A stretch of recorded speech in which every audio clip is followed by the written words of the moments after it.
Olá, irmãos, sejam todos bem-vindos. Esta é a segunda aula do curso de Introdução às Institutas da Religião Cristã. Aqueles que estão assistindo às aulas através do canal Toda Escritura no YouTube, eu recomendo que primeiro assista à primeira aula, tá? Eu estou contando que os alunos que estão aqui presentes hoje na aula ao vivo, né, na gravação dessa aula, que aqueles que não puderam estar na primeira aula, que eles já assistiram à aula de número 1, que foi publicada lá no nosso canal, para que eles então não fiquem perdidos nessa aula, tá bom? Nós, assim como fizemos na primeira aula, vamos começar esta aula com uma oração escrita por João Calvino. Essa oração, ela está na obra Devocionais e Orações, Meditando com os Profetas Menores, de João Calvino, uma obra da editora Monergismo. Está na página 65 dessa obra, uma oração que Calvino fez em um comentário de Miqueias, capítulo 4, versículo 5, onde diz: porque todos os povos andam, cada um em nome do seu Deus, mas quanto a nós, andaremos em nome do Senhor nosso Deus para todo sempre. Então, nós vamos orar então usando as palavras que Calvino usou concernente a essa passagem em seu comentário. Então, a oração de Calvino vou ler agora. Concede, ó Deus onipotente, uma vez que fomos reunidos sob o governo do teu Filho no corpo da tua igreja, tantas vezes dispersa e despedaçada, ó, concede que continuemos na unidade da fé e lutemos perseverantemente contra todas as tentações deste mundo, sem jamais nos desviarmos da reta carreira, seja quais forem as tribulações que diariamente se levantem, e apesar de estarmos expostos a muitas mortes, não permitas que sejamos dominados pelo medo, para que não se extingua em nós toda esperança. Mas, pelo contrário, que aprendamos a erguer nossos olhos, mente e pensamentos todos para o teu grande poder, pelo qual ressuscitas os mortos e ergues do nada as coisas que não são, de tal modo que, embora estando diariamente expostos à ruína, nossas almas anelem sempre pela salvação eterna, até que finalmente te reveles como a verdadeira fonte de vida, quando haveremos de gozar da felicidade infindável obtida para nós pelo sangue do teu Filho unigênito, nosso Senhor. Amém. Muito bem, isso é a oração, então, do nosso querido irmão Calvino. Tem um microfone aqui que está aberto, eu vou ver de quem é e fechar. Ok, fechei. Pronto. Então tem que ficar atento a isso aí, irmãos, tá bom? Bom, vamos seguir. Na primeira aula, então, a fim de encorajá-los a ler e estudar as institutas da religião cristã, eu apresentei 3 razões para a sua leitura, a saber, o seu valor histórico, o seu valor teológico e o seu valor devocional. Eu também, no segundo ponto, o seu valor teológico, falei sobre algumas questões relativas à teologia das institutas. Então, eu observei que ela é fundamentada nas Escrituras, ela tem uma estruturação antitética, ela não é especulativa, ela ilustra o princípio da acomodação e ela é apresentada de forma retórica. Então, na primeira aula, nós tocamos algumas vezes, em diversos pontos, na questão da relação das institutas com as Escrituras. E nessa segunda aula nós vamos ampliar este assunto. Mas antes, nós vamos voltar a nossa atenção para o título dessa obra. Por quê? Porque o título pode nos ajudar a compreender os objetivos de Calvino e compreendê-los pode nos ajudar a compreender, então, a sua obra. Portanto, nesta segunda aula, nós veremos 2 pontos. O primeiro será o título da obra e o segundo ponto será as institutas e as escrituras. Então, isso será o conteúdo da nossa aula hoje.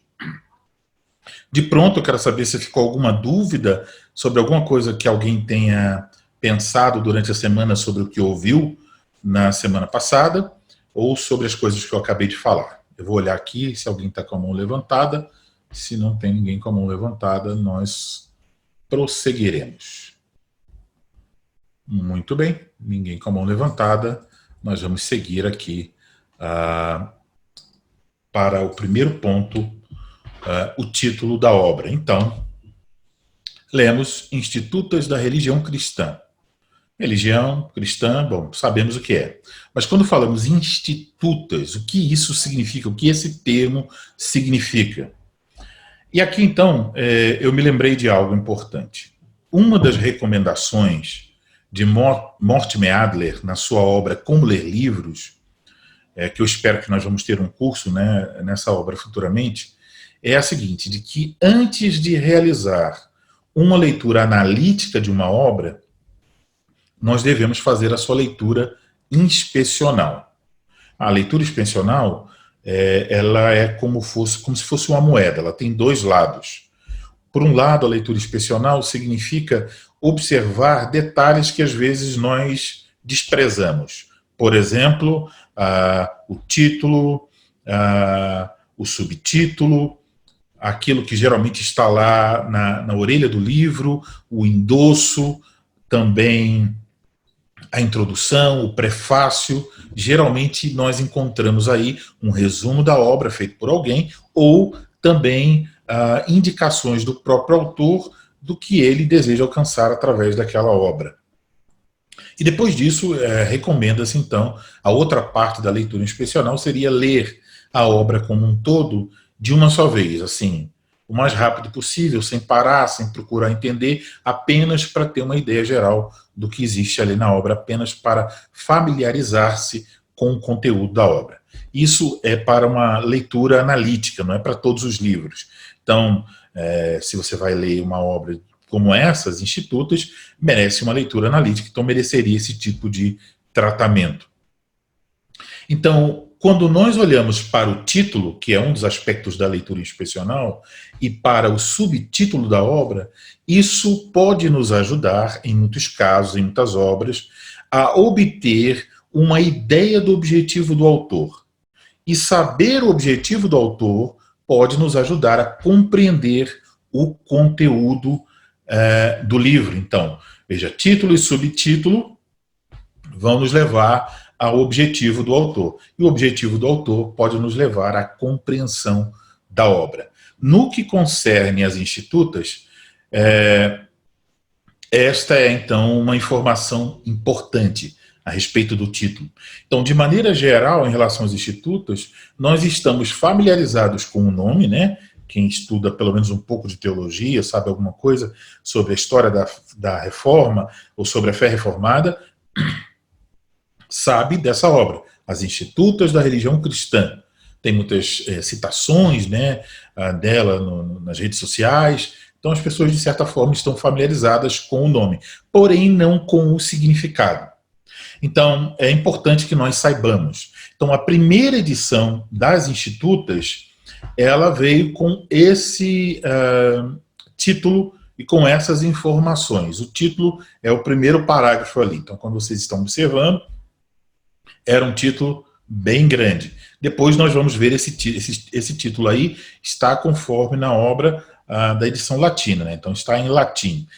Daqui a pouco, mais tarde, nós veremos esse mesmo título em português. Mas agora eu quero só chamar a atenção de vocês para o fato de que o título não era simplesmente Institutas da Religião Cristã, mas é um título muito mais amplo, que vai falar sobre piedade, sobre doutrina. Então, é um título bem maior do que aquele que ficou conhecido nas edições posteriores. Depois o título foi reduzido.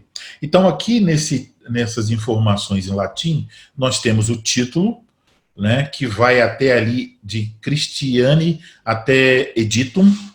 Depois nós temos o autor, está ali, Johannes Calvino, né? Depois nós temos o local de publicação, Basel. Depois nós temos os editores, temos dois homens aí que serviram de editores, o Thomas Plater e o Baltazar Lasius. Esses nomes que estão aí estão em latim, né? Os nomes desses homens. E depois nós temos a data, março, o ano de 1536, e depois nós temos o tamanho, 541 páginas, no caso dessa edição aqui em particular. As demais edições latinas, elas traziam por título apenas o início, né? Então, esse título aí em latim, que era ficou o título conhecido posteriormente em todas as demais edições. E como nós podemos observar, esse título aí, que está em latim, ele está no singular. Porém, as traduções, tanto para outras línguas quanto para o português, geralmente se referem a essa obra no plural. Então, no português, nós temos Institutas da Religião Cristã, que é o título para a edição clássica, a edição especial, a edição da editora Fiel, né, que é a edição de 1536. Até notei uma coisa interessante que eu não tinha percebido antes, que na capa está Institutas e dentro, lá onde tem as informações bibliográficas, ficou registrado como instituições. Então, provavelmente, em algum momento, eles decidiram por essa troca, né, em relação ao nome da obra. E a edição da Unesp, o título é A Instituição da Religião Cristã. Então, nesse caso, está no singular, tal como na obra original. Então, o que significa esse termo, o termo latino, institutio? Esse termo, ele é um termo que poderia ser traduzido de diferentes formas. Ele dá origem a várias palavras. Por exemplo, ele pode se referir, traduzir como instituto, então seria uma referência a uma escola, outro tipo de entidade. Até usamos esse título, né, instituto, para coisas totalmente diferentes, como Instituto de Beleza, né? Então, ele é usado de diferentes formas. Porém, não é esse o uso aqui na obra de Calvino. Os estudiosos geralmente têm identificado a palavra institutio, né, o termo latino, com um significado simples de instrução. Com esse sentido, o termo foi usado pelos pais da igreja. Então, por exemplo, uma das primeiras vezes em que encontramos o termo como título de uma obra é na obra de um pai da igreja chamado Lactâncio. Ele escreveu, então, uma obra chamada Instituições Divinas. E aí vocês podem ver o título em latim, que está lá no plural, né? Mas você pode ver a relação que tem a ver com a instituição. Também destacar, então, que essa obra de Lactâncio, ela foi escrita em 303, mais ou menos, a 311 depois de Cristo, e ela é considerada, desse pai da igreja em particular, como a sua obra mais importante. O que é essa obra Instituições Divinas? Ela é uma obra apologética. Ela foi escrita com a intenção de mostrar, por um lado, a futilidade das crenças pagãs e, por outro lado, o desejo de Lactâncio era estabelecer a razoabilidade e a verdade do cristianismo. Então, ele vai apresentar os erros das falsas religiões e vai apresentar o cristianismo como uma religião razoável e verdadeira. Eu não sei, eu não consegui achar essa obra em português, eu acho que não tem, mas tem ela em espanhol, inclusive para o Kindle. Então, parece ser interessante. Eu olhei só lá no espanhol através do site da Amazon, apenas as primeiras páginas que o sistema permite que nós possamos ver. Tá? Então, o Lactâncio, essa obra de Lactâncio é considerada como uma primeira tentativa de exposição sistemática da teologia cristã latina, né? Sempre lembrar, então, tem os pais latinos, os pais gregos. Então, a obra de Lactâncio começa da seguinte forma: comprometemo-nos, portanto, a discutir a religião e as coisas divinas. Então, isso foi a obra de Lactâncio, Instituições Divinas. A palavra institutio, elas às vezes na forma plural, instituições, ou na forma singular, ela era usada com frequência em títulos de obras no século XVI, então na época da Reforma. E era usada nessa época, em algumas obras, com o significado de instrução ou de educação. Foi assim que Erasmo utilizou o termo na sua obra publicada em 1516, Instrução para o Príncipe Cristão. Então, foi a mesma palavra que está aqui, traduzida por Institutas da Religião Cristã. Então, lá ficou Instrução para o Príncipe Cristão. O doutor David Calhoun apresenta esse termo latino, né, institutio, a partir da seguinte ideia, que esse termo poderia ser traduzido simplesmente como instrução básica na fé cristã ou manual de instrução na religião cristã. Então, manual de instrução na religião cristã ou instrução básica na fé cristã. Então, isso é o sentido do nome, Institutas da Religião Cristã. Manual de instrução da religião cristã, instrução básica na fé cristã. E o Alistair McGrath tem uma posição um pouco diferente, né? Na sua obra O Pensamento da Reforma, ele vai abrir o leque de possibilidade em relação ao título. Então, segundo ele, o termo instituição provavelmente queria dizer que Calvino desejasse retornar a uma forma mais autêntica de cristianismo do que é encontrada no final do período medieval. E depois o McGrath conclui: Calvino se interessava pelo cristianismo como instituído originalmente, não como foi desenvolvido ou deformado, na opinião de Calvino, na Idade Média. Então, para Alistair McGrath, uma das possibilidades é que o termo institutio se refira a algo que está voltando às suas origens, à instituição. Tá? Então, devemos nos perguntar o que Calvino queria dizer por institutio. Instrução na religião cristã, ou ele desejava apontar para um cristianismo tal como ele fora instituído? Eu creio que aqui é útil, então, observar o título descritivo da primeira edição. Aquele título que eu acabei de apresentar em latim, agora, então, traduzido para o português. E o título é Instituição da Religião Cristã, resumo quase completo da piedade, abrangendo tudo o que, quanto à doutrina da salvação, é necessário conhecer, obra seleta e altura de todos os estudiosos da vida piedosa, recentemente publicada.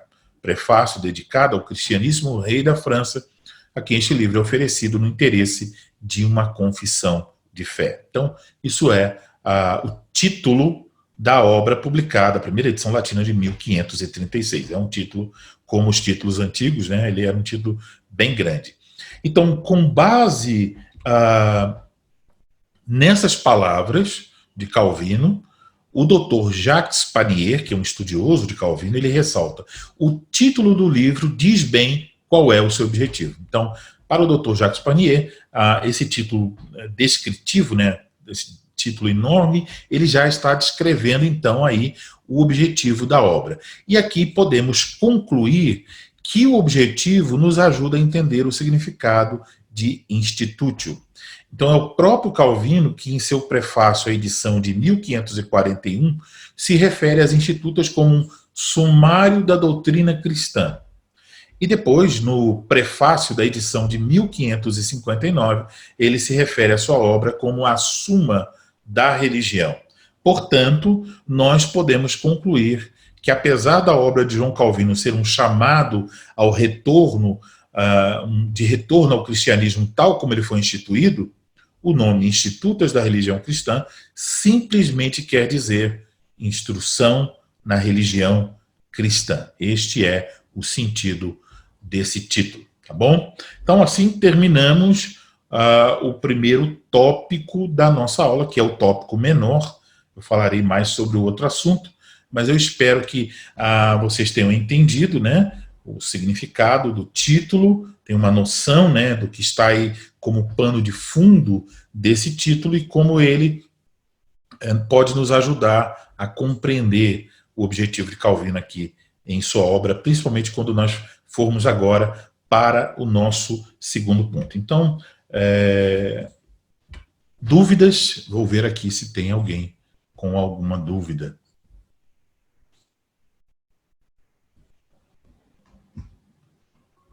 Parece que não.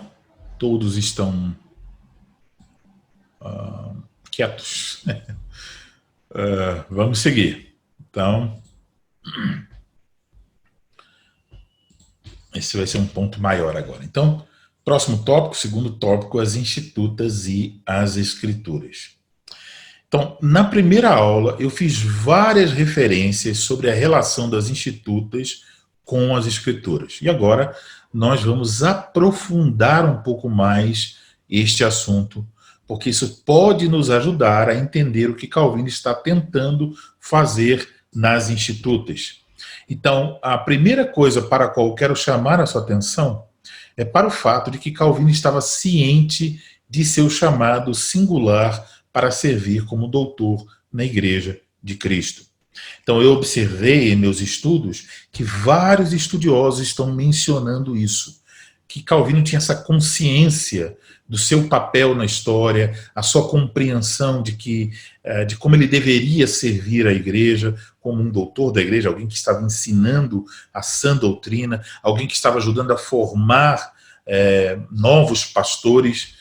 Calvino tinha consciência disso. Então, logo após a conversão de Calvino, em 1533, 1534, mas não se tem uma data certa, mas foi aí nesse período de 33, 34, Calvino, logo após isso, ele se dedicou profundamente a estudar a palavra de Deus e ele começou a ser procurado por pessoas que buscavam instrução na doutrina pura. E aí ele já estava estudando e conforme as pessoas o buscavam, isso ainda o forçou a estudar ainda mais as Escrituras. E ele estava sendo encorajado a escrever também. Então, estudando as Escrituras, aprofundando-se no conhecimento da verdade e da piedade, e diante da necessidade dos fiéis na França, Calvino escreveu essa sua grande obra, As Institutas da Religião Cristã. Então veja, sua conversão entre 33 e 34, e aí em 36 ele publica já em março, no começo de 36, a sua obra. Então, o desejo, Calvino escreve essa grande obra, As Institutas da Religião Cristã, no desejo de explicar os principais tópicos da Escritura. Então, aqui devemos observar que essa primeira edição das Institutas, como nós vamos ver mais profundamente na próxima aula, ela tinha uma estrutura de um catecismo. Então, os catecismos antigos da igreja e também os catecismos da reforma tinham certos assuntos que eles estavam sempre sendo tratados. A igreja considerava importante que todos os membros soubessem, compreendessem esses tópicos. E aí Calvino, então, usando a estrutura do catecismo de Lutero, os assuntos que Lutero desenvolveu, ele desenvolve as institutas. Então, que assuntos foram esses?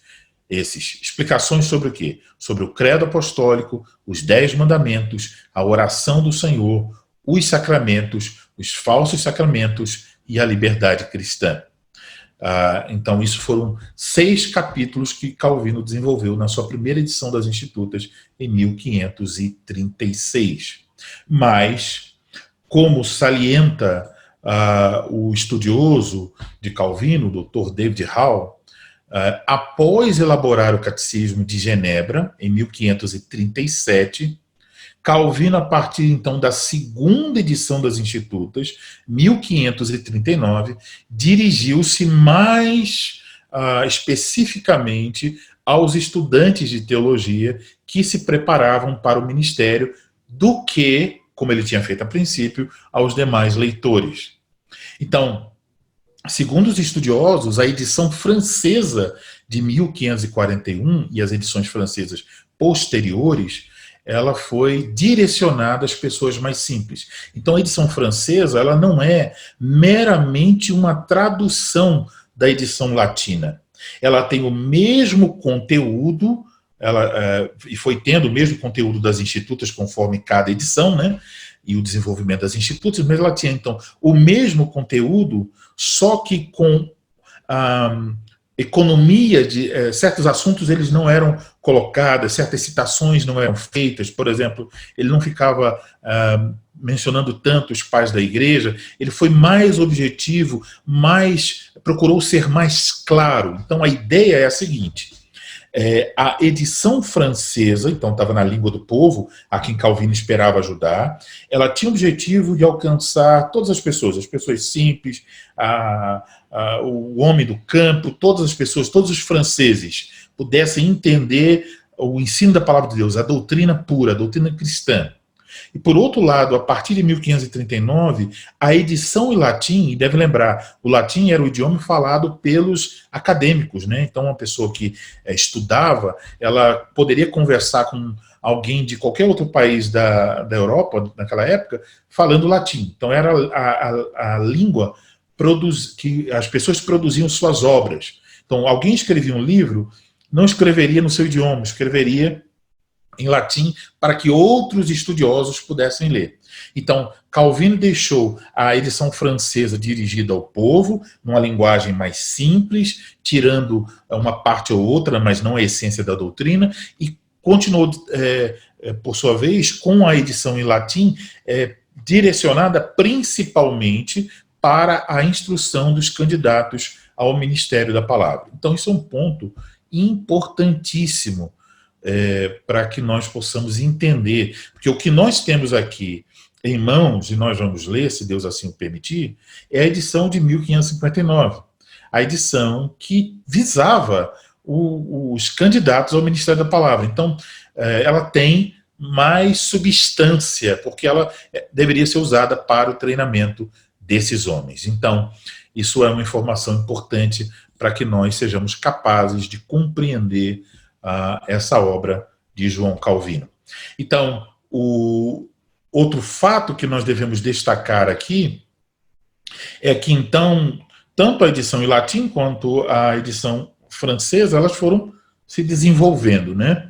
Então, ao que parece, esse desenvolvimento das institutas, ele é apenas um reflexo do desenvolvimento do próprio Calvino, um desenvolvimento da sua experiência como escritor, como professor lá em Genebra, como pastor também em Genebra, lidando com questões, por exemplo, de responder a pessoas que faziam objeção ou apresentavam alguma doutrina considerada herética, lidando com casos de disciplina pastoral na igreja, lidando com pessoas que podiam dizer eu não compreendi isso aqui, os alunos. Então toda essa gama de interação com as pessoas, Calvino foi refinando, ele foi vendo onde eu não fui claro, onde eu posso melhorar, onde eu posso resumir. Então ele foi melhorando cada vez mais essa sua obra. Então, na medida em que ele cresceu como homem,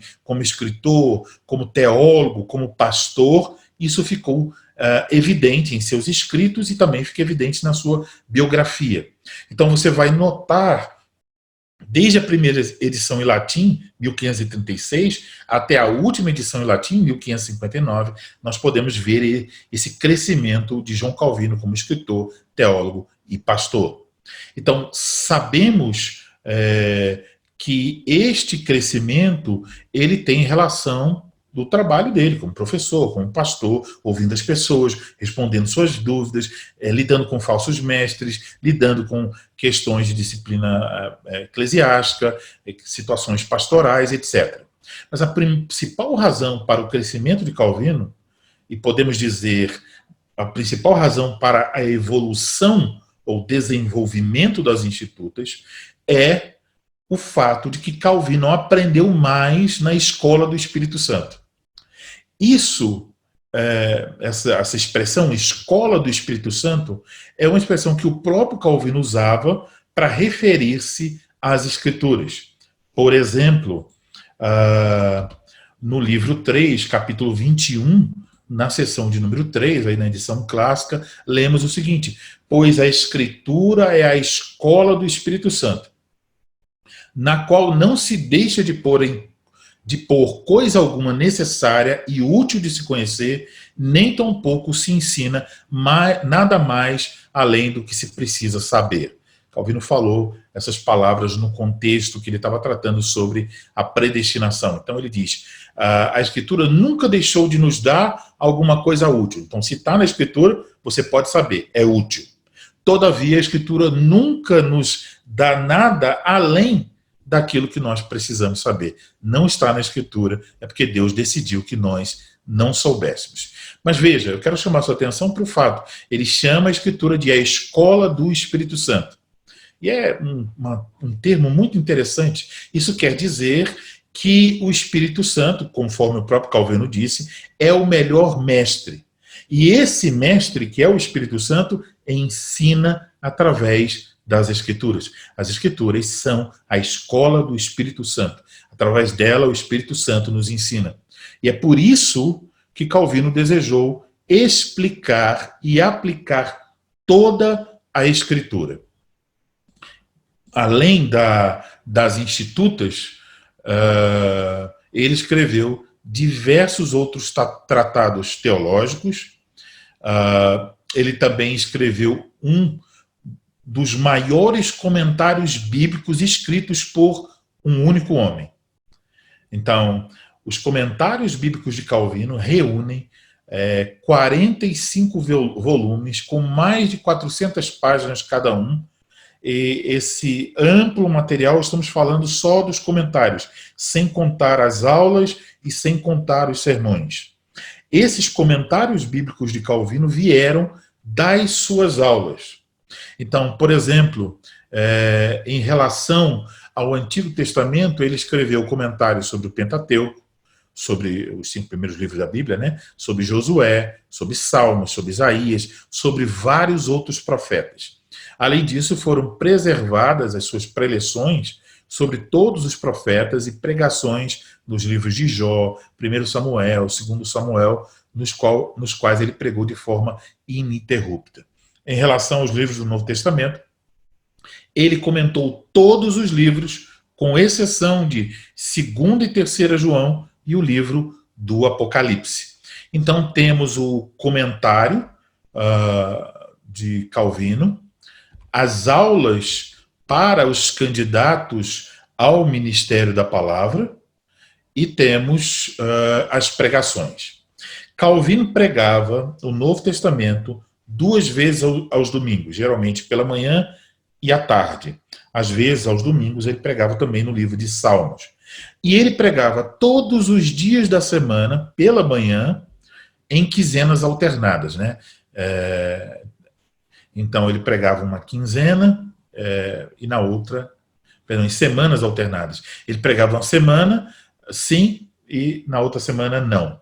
Então, mas quando ele pregava, uma semana eram todos os dias da semana.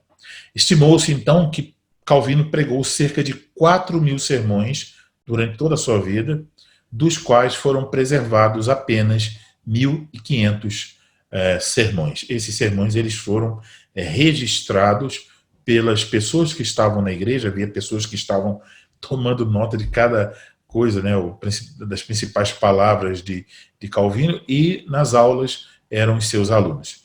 Então, podemos afirmar com segurança que apesar de nunca precisar se retratar de algo que ele escreveu nas Institutas, podemos afirmar com segurança que certamente Calvino conhecia mais as Escrituras em 1559, quando ele publicou a última edição, do que ele conhecia em 1536, quando ele publicou a primeira edição das Institutas. E é por isso, então, que o doutor Bruce Gordon, de um livro excelente sobre as Institutas, que só tem em inglês, ele diz o seguinte: a melhor maneira de imaginar as Institutas é como uma série de tópicos extraídos do trabalho de Calvino na interpretação da Bíblia.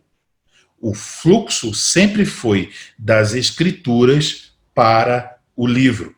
No caso, o livro aí, as Institutas. Então, não a ideia é que Calvino está estudando a Bíblia e aí, então, ele está aprimorando as Institutas.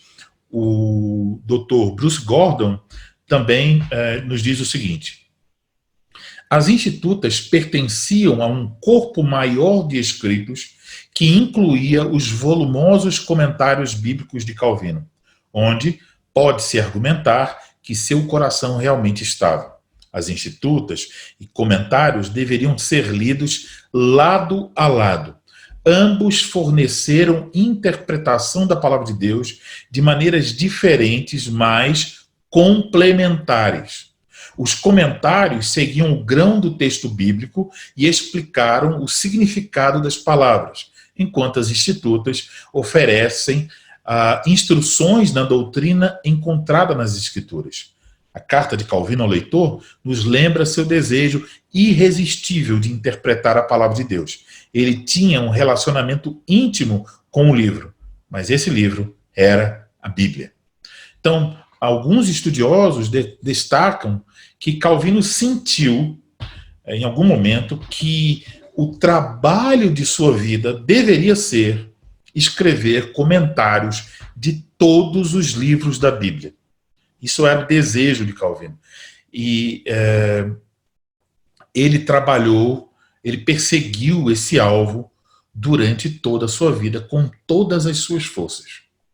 Ele trabalhava incessantemente na Reforma em Genebra, nas aulas na Academia em Genebra, na pregação da Palavra de Deus e no pastoreio das almas dos membros da igreja em Genebra, mas também na confecção e no desenvolvimento das Institutas, obviamente, criação de outras obras, mas na confecção de comentários bíblicos que pudessem elucidar, interpretar e aplicar a palavra de Deus. Ele queria expor em seus comentários toda a Escritura. Assim, então, percebemos o desejo dele, mas infelizmente ele não conseguiu. Deus, na sua sabedoria, no seu poder, não permitiu que Calvino conseguisse concluir. Então, como vocês viram, ele fez de quase todo o Novo Testamento e fez de uma boa parte do Antigo Testamento, mas ele não conseguiu concluir. Ele estava escrevendo um comentário sobre Ezequiel em sua cama e quando ele morreu. Então, ele não conseguiu, parece que ele chegou até o capítulo 22 do livro de Ezequiel, encerrando assim, então, o seu trabalho. Então, assim, nós aprendemos que o objetivo das Institutas era servir principalmente como uma introdução teológica aos seus comentários bíblicos, para que ele não tivesse que lidar com questões teológicas fora de contexto. Então imagine, ele chega lá num comentário bíblico e vai tratar sobre um determinado tema. Vamos pensar aqui, o governo da igreja.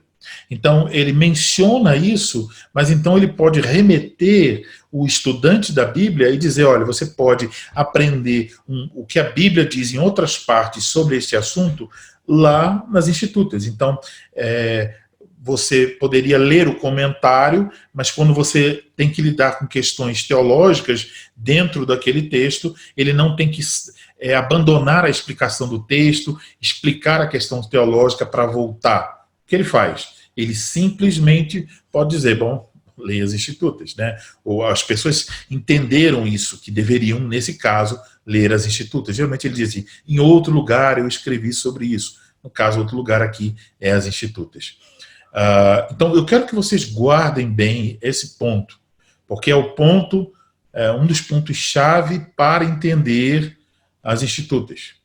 O objetivo das Institutas era servir principalmente como uma introdução teológica aos seus comentários bíblicos, para que ele não tivesse que lidar com questões teológicas fora do contexto. Então, as Institutas nascem, se desenvolvem para ajudar a compreender as Escrituras. Então, sem dúvida, Calvino estava preocupado com a prioridade das Escrituras, o uso das Escrituras e a exegese das Escrituras. Não é à toa que o Dr. Ford Baitlos, tradutor de uma edição das Institutas em inglês, diz o seguinte: Calvino é primeiro um teólogo das Escrituras e um usuário de filosofia, lógica, retórica e todas as ferramentas humanas de organização apenas em segundo. Então, primeiramente, ele é um teólogo das Escrituras. Filosofia, lógica, retórica são apenas ferramentas que ele usou para ensinar as Escrituras. Então, uma prova disso é que, conforme o Dr. David Calhoun, podemos encontrar quase 7.000 referências bíblicas nas Institutas. Então, é uma quantidade razoável de referências bíblicas nas Institutas. A respeito dessas referências, o Dr. Calhoun destaca 2 pontos, que eu vou ampliar aqui, esses 2 pontos destacados pelo Dr. David Calhoun. Em primeiro lugar, nós devemos notar a relevância das referências usadas por Calvino nas Institutas.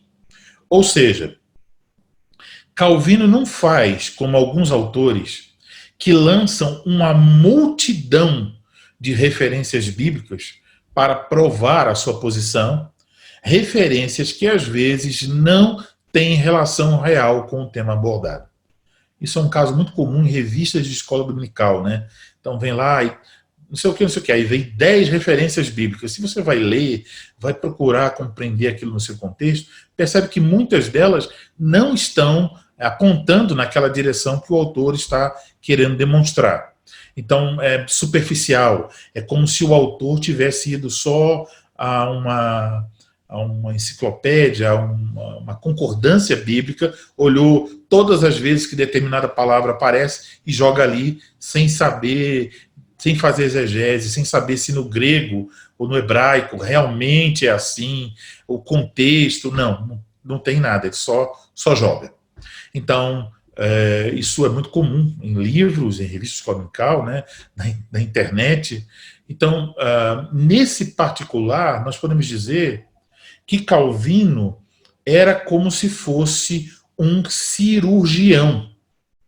Geralmente, ele utiliza as referências bíblicas com uma precisão cirúrgica. Ele não fica dando um montão de cortes a esmo, ele vai exatamente no ponto necessário. Ele apresenta a referência bíblica necessária.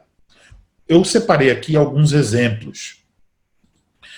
Um exemplo disso pode ser visto na carta enviada ao rei Francisco I. Ao tratar das acusações levantadas pelos romanistas contra a fé reformada, Calvino fala da alegação romanista, né, essa é a acusação, de que a forma da igreja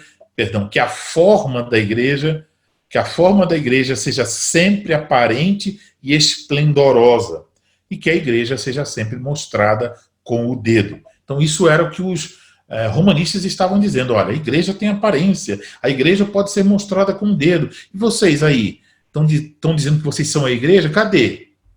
Aí Calvino responde a isso, chamando a atenção para 1 Reis, capítulo 19.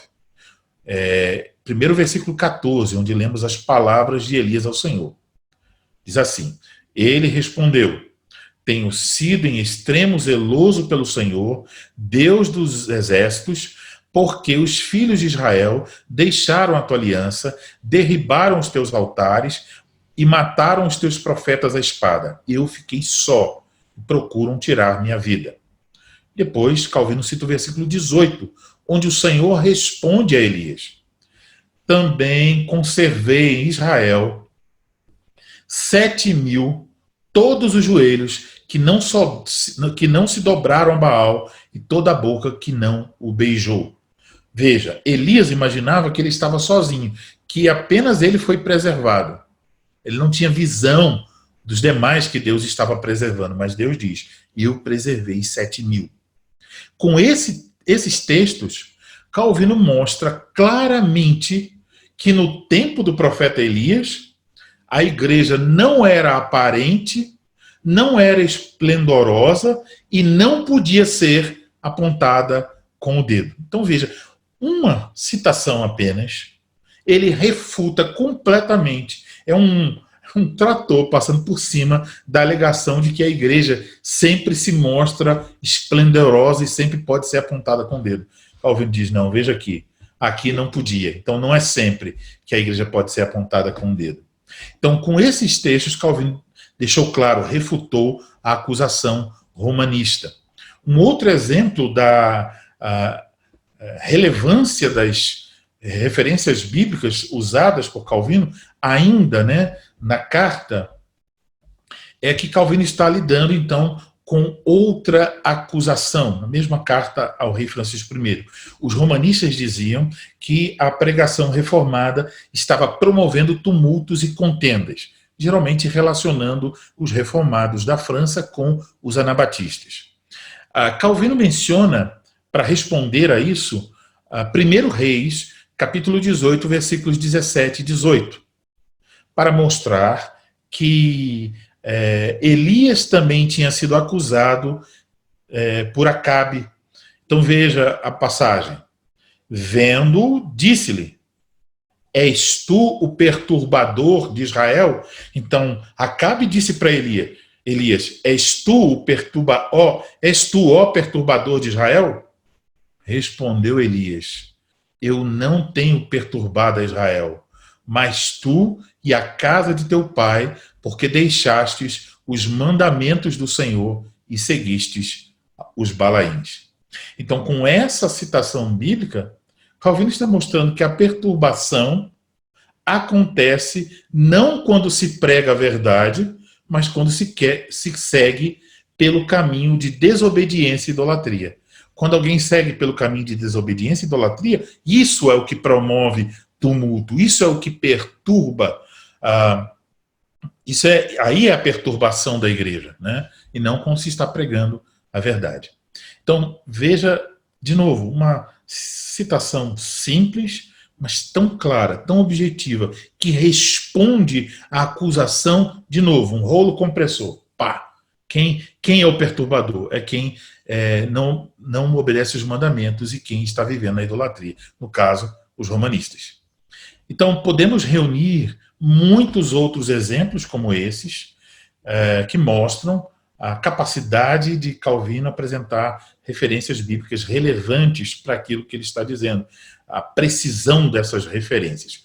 Mas nós não vamos fazer isso aqui agora. Durante o nosso curso, se Deus assim permitir, à medida em que estudarmos as institutas, veremos outras referências bíblicas, né? Vamos ver essa precisão.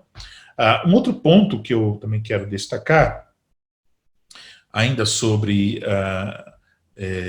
a relevância das referências bíblicas, é aquilo que John T. McNeil, que também foi um editor das versões em inglês, de uma das versões em inglês, ele diz na sua introdução a essa versão, que é considerada uma das melhores versões em inglês. Ela é uma tradução do Ford Batless e ela é editada pelo John T. McNeil.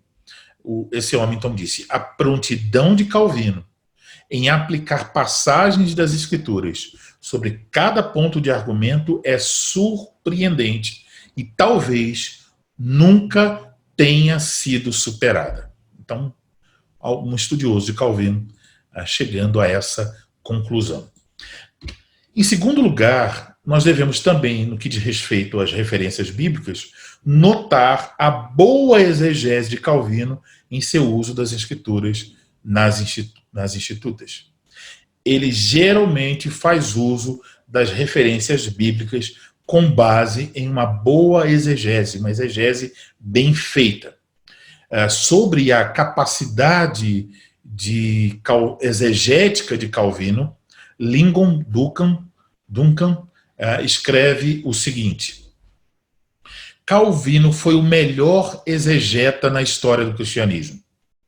Isso não significa que ele estava sempre certo em sua interpretação, ou que a igreja não tenha exegetas que o tenham superado em uma variedade de áreas nos últimos 500 anos.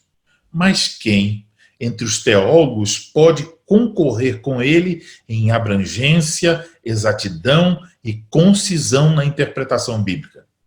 Nem Agostinho, nem Aquino, nem Lutero, nem Owen, nem Edwards, nem Barth. Apenas Orfield corresponde à sua confiabilidade, mas não à abrangência de sua exposição, nem sua brevidade. Quem entre os grandes pregou e comentou tão bem em tão grande parte da Bíblia quanto Calvino? Ninguém. Então isso é as palavras do Lyndon Duncan, né, um escritor aí bem conhecido. Então, um exemplo dessa capacidade exegética de Calvino pode ser encontrado no livro 1, capítulo 12, seção de número 3. Então, Calvino está aí expondo o erro romanista, ele está falando aí sobre a adoração a Deus.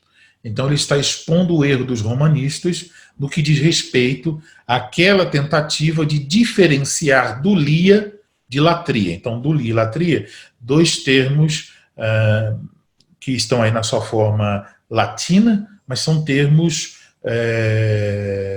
vindos do grego, tá? Então, os romanistas dizem, né, que latria se refere ao culto que só pode ser prestado a Deus. Então você não pode prestar esse culto a mais ninguém. Só Deus deve ser adorado dessa forma. Mas dulia, dizem eles, pode ser prestada aos santos. Então é um tipo de, dizem eles, é um tipo de reverência, né, de serviço. Então pode ser prestado aos santos. Então ele está lidando com esse erro romanista, e ele vai responder a esse erro usando Gálatas capítulo 4, versículo 8. O texto, se você tem sua Bíblia aí, você pode olhar. O texto diz assim: outrora, porém, não conhecendo a Deus, servíeis a deuses que por natureza não o são. Então, esse servíeis aqui vem do verbo duléu, servir. Então, esse servir aqui é dulia, não latria. Então está dizendo que eles serviam dulia a deuses. Vamos ver então o que Calvino diz a esse respeito. Postas de parte as sutilezas, examinemos a coisa em si. Paulo, quando traz a lembrança aos Gálatas o que foram eles antes de haver sido iluminados no conhecimento de Deus, diz que haviam exibido dulia para com aqueles que por natureza não eram deuses. Gálatas 4:8. Portanto, uma vez que não a denomina de latria, porventura a superstição lhe seria excusável, certamente não a condena menos por chamá-lo dulia do que se a denominasse de latria. Então veja que com um texto, uma exegese bem feita, ele simplesmente derruba o argumento romanista, ou seja, os santos não pode se usar dulia para com os santos, porque dulia também não é permitido, a não ser para o Senhor. Então, certamente, quando estivermos lendo as Institutas, nós vamos encontrar muitos outros exemplos de citações bíblicas fundamentadas em boa exegese. Agora podemos nos perguntar de onde vem essa capacidade exegética de Calvino. Lembrando, Calvino não estudou teologia. Então, de onde vem essa capacidade exegética?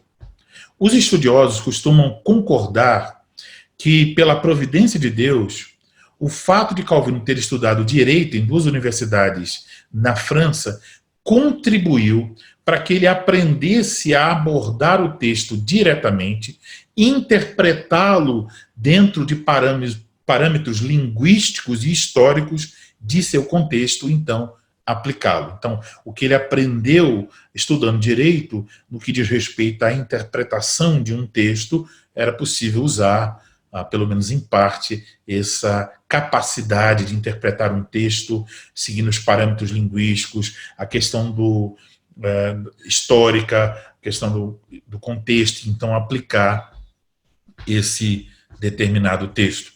Além disso, também sabemos que Calvino estudou hebraico e grego, e ele dedicou muito tempo ao estudo das Escrituras. Ele realmente leu e estudou muito as Escrituras. Então, tudo isso contribui para essa capacidade exegética de Calvino. Além disso, se pode destacar que Calvino conhecia os bons manuscritos, ele sabia reconhecer os bons manuscritos dos manuscritos não tão bons. E o que depois, então, todo esse trabalho, conhecido como crítica textual, né? Então, ele também era capaz de argumentar qual era a melhor palavra em um determinado texto ou frase. Então, quase sempre, se não sempre, nós podemos confiar em Calvino quando ele está lidando com um determinado texto. E, geralmente, ele vai estar do lado certo de uma questão de crítica textual. Mas não devemos aqui pensar como o proponente ao ministério, que eu li sobre essa história. Tinha um irmão, né, ele fez o seminário, ele era proponente ao ministério, então estava no dia do seu exame, então vários pastores reunidos iriam fazer perguntas para que ele então pudesse ser ordenado ao ministério. E aí então um dos pastores começou a sua pergunta da seguinte forma: Calvino estava certo quando disse... Então, antes que o pastor pudesse continuar, né, Calvino estava certo quando disse, o seminarista interrompeu dizendo sim. Então ele disse sim antes de ouvir qual era a pergunta. Ou seja, Calvino está sempre certo. Nós não devemos pensar assim, que Calvino está sempre certo. Então, é claro que Calvino não é infalível em sua exegese. E nós também vamos ver isso, se o Senhor assim permitir, no decorrer do nosso curso. Nós vamos lidar com algumas passagens bom, Calvino não foi tão exato aqui nessa sua colocação. Mas, geralmente, as suas citações estão baseadas em boa exegese, que certamente tem relação com os seus comentários das Escrituras. Então, falando sobre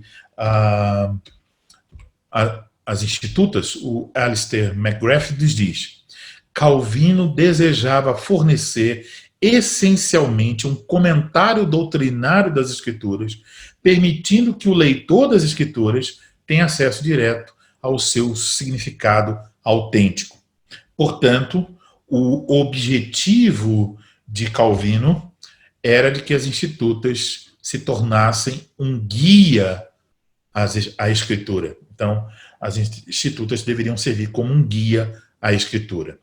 Em seu prefácio da edição francesa de 1541, Calvino escreveu: embora a Santa Escritura contenha uma doutrina perfeita, na qual nada se pode acrescentar, porque aprove a nosso Senhor nela revelar os infinitos tesouros de sua sabedoria, entretanto, a pessoa que não for bastante experimentada em seu manuseio e entendimento necessita de certa orientação e ajuda para saber o que deva nela buscar, a fim de não vaguear incerta, antes alcance rota segura que lhe faculte atingir o fim a que a convoca o Santo Espírito.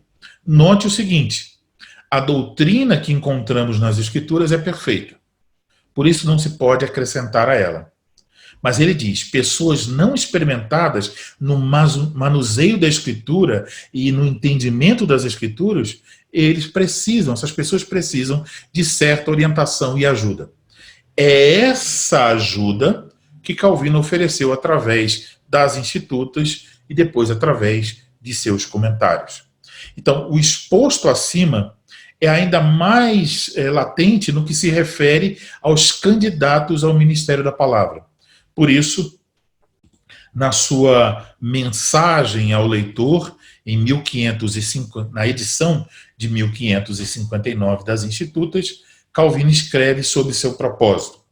Foi este meu propósito: preparar e instruir os candidatos ao aprendizado da palavra divina, da sagrada teologia, para que possam ter um acesso fácil a ela, assim como prosseguir livremente em seus passos, pois que considero ter reunido uma tal suma da religião em todas as suas partes e a tenha classificada em tal ordem que qualquer que a considere retamente não terá dificuldade em estabelecer e buscar o que é principal na Escritura e possa aquele, ao final, referir tudo o que nela está contido.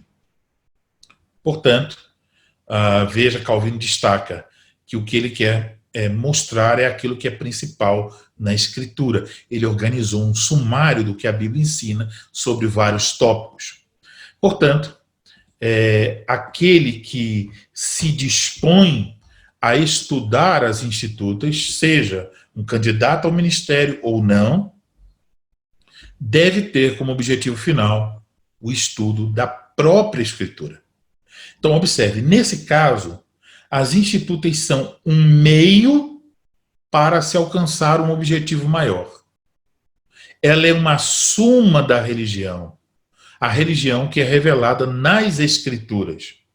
Nas Institutas, podemos aprender o que é principal nas Escrituras. E este também é nosso objetivo aqui em nosso curso. Por isso, esperamos que, à medida em que seguirmos através das Institutas, a sua apreciação e amor pelas Escrituras aumente. E que, consequentemente, seu conhecimento em Cristo também. E que este conhecimento tenha como fruto um aprofundamento da sua piedade.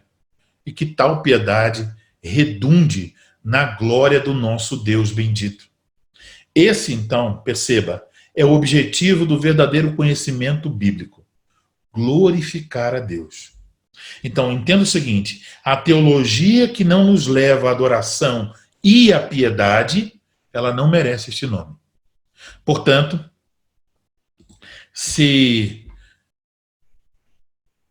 ao ouvirmos sobre a relação entre as Institutas e as Escrituras, nós devemos nos perguntar com sinceridade. Pergunte para si mesmo agora: meu desejo, ao estudar as Institutas, é conhecer mais da Palavra de Deus, a fim de ser levado à adoração e ao viver piedoso que resulta na glória de Deus? É esse o meu interesse? Deixe eu dizer algo muito sério. Se o seu desejo não é este, a melhor coisa que você faz é retirar-se desse curso. Desista, melhor para você. E se você está assistindo através do YouTube e você não tem o desejo de estudar as Institutas para aprender mais das Escrituras, eu diria, pare de assistir esses vídeos. É melhor para você.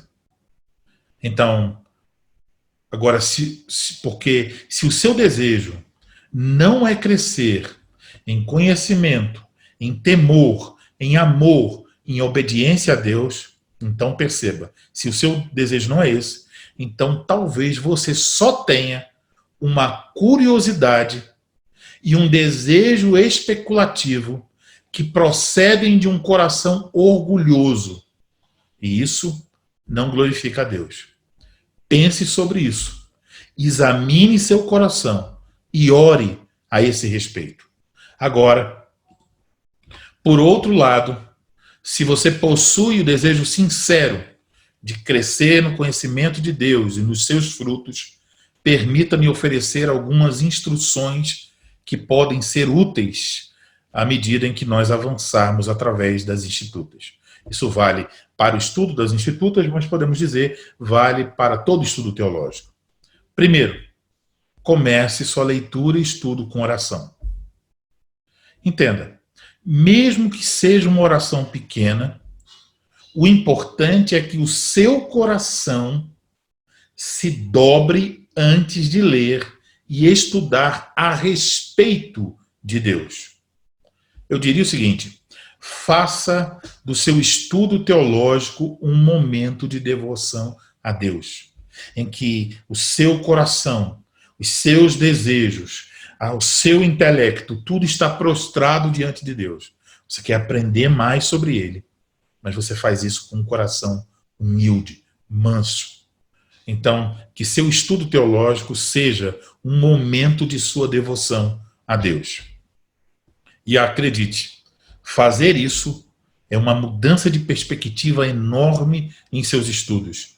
Muda a forma como você estuda e vai ajudar você realmente a obter o verdadeiro conhecimento de Deus, que não é meramente um conhecimento intelectual, mas é um conhecimento que tem vínculo com a piedade. Segundo ponto, leia as institutas com a Bíblia aberta. Com isso eu quero dizer, não só para você conferir as referências bíblicas, mas conferir o que Calvino diz nas institutas com aquilo que Deus diz nas Escrituras. Então, o que Calvino está dizendo aqui realmente está fundamentado na palavra de Deus? Então, o que temos aqui? Não estão duas coisas lado a lado. As institutas estão subservientes, totalmente dependentes das Escrituras. E se elas não estiverem, não tem valor. Então, leia as Escrituras com a Bíblia aberta. Lembre-se, terceiro ponto, lembre-se, as institutas são um meio, não um fim em si mesmas. Então, use esse meio enquanto você persegue o fim. Número 4. Leia com gratidão a Deus pela vida e pelo trabalho de João Calvino, bem como pelo trabalho dos editores e dos tradutores das obras de Calvino. Então, eu sou muito grato a Deus por vários homens, eu diria especialmente aqui no Brasil, o reverendo Walter Graciniano, pelas traduções das obras de Calvino, os comentários. Nós podemos ter esse material, é uma bênção enorme. Deus seja louvado pela vida desse irmão. Então, louve a Deus por isso também. E, se possível, eu diria, vimos aqui o Dr. Bruce Gordon disse que nós deveríamos ler as institutas e ler também os comentários, são obras que se complementam. Então, se possível, leia os comentários de Calvino. Encerramos assim o nosso segundo tópico e eu queria saber se alguém tem alguma dúvida sobre os pontos abordados, pode escrever ou no bate-papo ou pode levantar a mão aqui.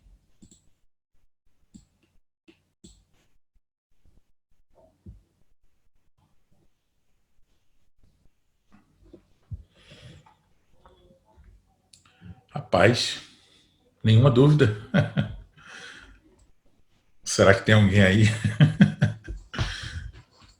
Ok, então vou entender que vocês compreenderam tudo com muita clareza, né? Foi possível entender todas as questões abordadas. Vamos então para uma conclusão da nossa aula. Então, o que vimos hoje?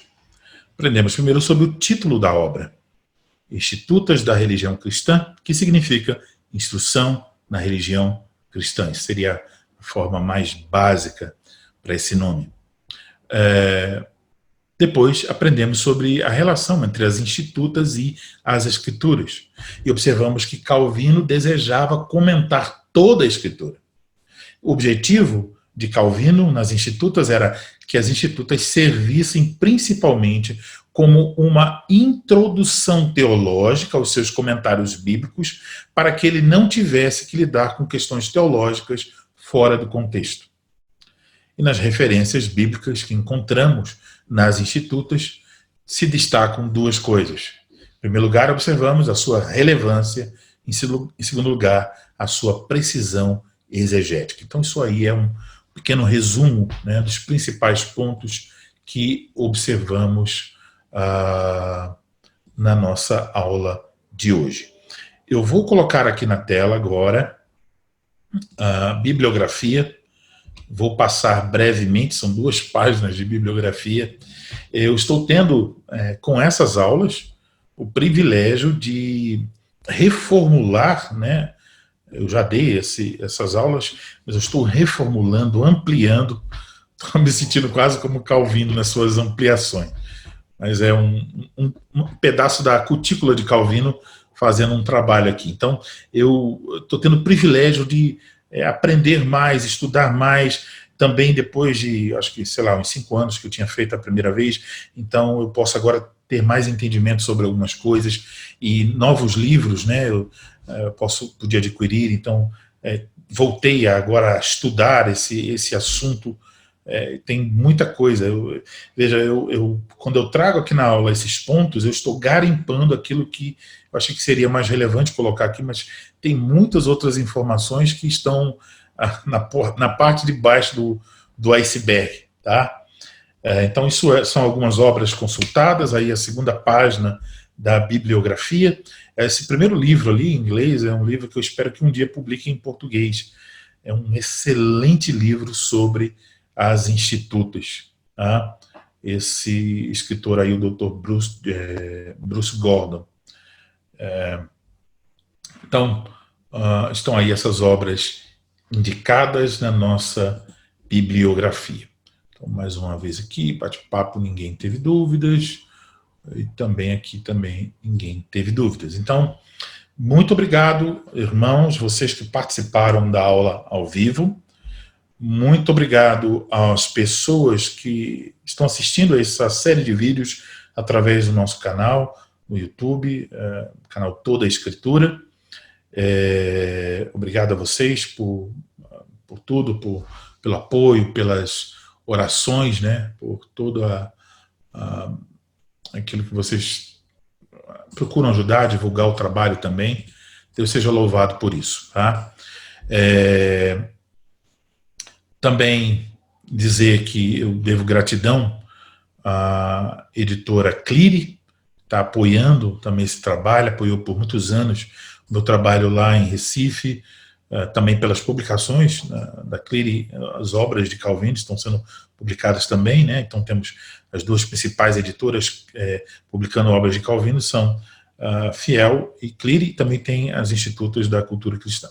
Então, obrigado ao Cliri, pois visite essa editora, editoracliri.com.br. Futuramente eu vou falar mais sobre algumas obras relacionadas a Calvino dessa editora. Também pedir a vocês que continuem orando por esse projeto. Nós vamos agora encerrar com uma oração. Então, oremos ao Senhor.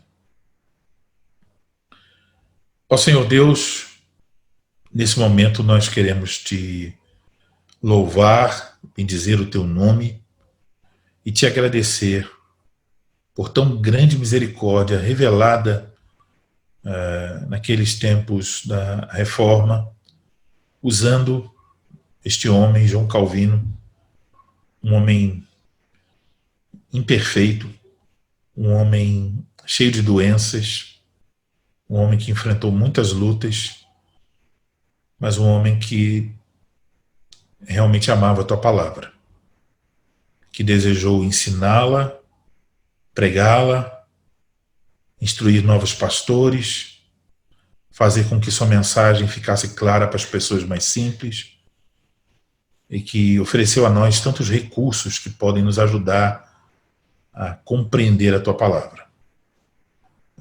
Obrigado, Senhor, pelo que o Senhor fez através dele. E como diz o próprio lema, um dos lemas da Reforma, a glória pertence somente ao Senhor. Ele foi apenas um vaso frágil, um vaso de barro que o Senhor usou. Esperamos que também, na sua misericórdia, o Senhor nos use como instrumentos para que a tua palavra seja ensinada com clareza, que o Senhor coloque esse desejo no nosso coração de estudar mais e mais a Tua Palavra, de ajudar outras pessoas, que se é a Tua vontade, o Senhor abençoe esse projeto de estudo das Escrituras através desse meio que nós estamos utilizando aqui. Nós também vamos ter momentos para estudar as Escrituras, que o Senhor nos ajude a chegar lá, que o Senhor guie todas as coisas, que o Senhor nos preserve na verdade, que o Teu Espírito Santo possa estar continuamente nos ensinando, pois assim como Calvino nós confessamos, de fato a Escritura é a escola do Teu Espírito Santo, e nós queremos ser alunos dedicados, fiéis, que ouvem com atenção e aprendem com zelo aquilo que esse mestre tem a nos ensinar. Que seja assim, Senhor, na devoção, em casa, enquanto lemos a Bíblia, nas conversas, quando estamos fielmente indo à Tua igreja, reunir-nos com o Teu povo para ouvir, através do ministro, a pregação fiel, que é também, então, um meio através do qual o Teu Espírito Santo está ensinando a Tua igreja. Ajuda-nos, Senhor, para que em tudo nós glorifiquemos o Teu nome. Oramos assim, em nome de Cristo. Amém.